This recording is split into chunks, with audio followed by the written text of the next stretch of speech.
America आणि इराणमधील तणाव निवळण्याची कुठलीही चिन्ह दिसत नाहीत। वाटाघाटींदरम्यान अमेरिकेनं 5 कडक अटी लादल्यात। इराणच्या अण्वस्त्र कार्यक्रमावर नियंत्रण मिळवण्यासाठी अमेरिकेनं आक्रमक पवित्रा घेतलाय। ट्रम्प प्रशासनानं इराणचा शांतता प्रस्ताव फेटाळला आणि कुठली आर्थिक भरपाई देण्यास नकार दिलाय। इराणनं या अटींना विरोध करत प्रत्युत्तरादाखल स्वतःचे मुद्दे मांडल्यानं पश्चिम आशियातील राजनैतिक कोंडी अधिक गडद झाली।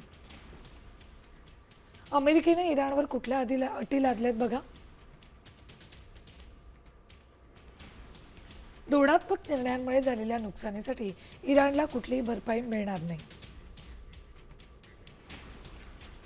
इराणनं 400 किलो समृद्ध युरेनियम अमेरिकेला द्यावं। इराणचा केवळ एकच आण्विक प्रकल्प कार्यान्वित राहायला हवा। इराणची परदेशातील गोठवलेली 25% मालमत्ता मुक्त करण्यास अमेरिकेनं नकार दिलाय। दोन्ही बाजूंमध्ये अधिकृत चर्चा सुरू झाल्यावरच युद्धविराम पुढे नेणार।